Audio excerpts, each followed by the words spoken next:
Merhaba arkadaşlar. Bugün yanımda arkadaşlarım var. Hadi tanı. Benim adım Hilal Emir.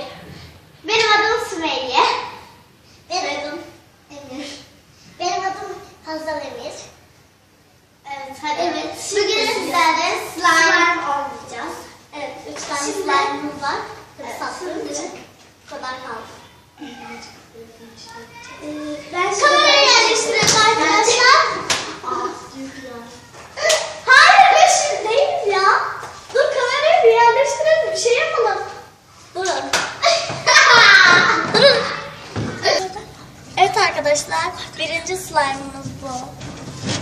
Gel sen göster. Çok berbat.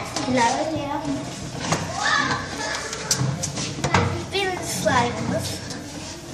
Mavi slime. Evet, içinde de bunlar var. Çok güzel. Gördüğünüz gibi çok güzel uzuyor. Yani pofuduk. Sonra hepsini birlikte oynayacağız. 3 tane slime var. Evet, şimdi bunu kaldıralım. İkinci slime'ımıza geçelim mi? Evet. İkinci slime'ımıza geçelim. Vurma. Güzel yani. Evet, üçüncü slime'ımıza geçelim. Al. Vereyim ben sana.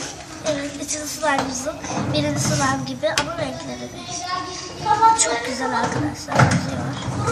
Gördüğünüz gibi metalik sanki. Evet, şimdi oynamaya başlayabiliriz.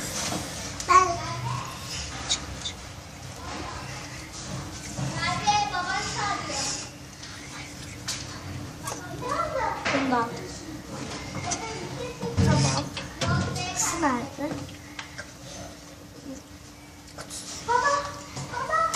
Evet. Şimdi oynayabiliriz. Bu harbi. Bunu karıştırmıştık. Bu çok güzel olduğu için ben hep bunu oynuyorum arkadaşlar. Lütfen tutalım böyle. Çok güzel arkadaşlar.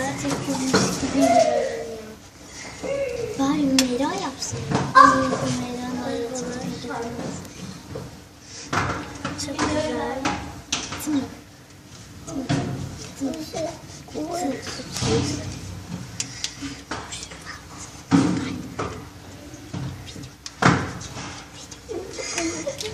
Evet arkadaşlar.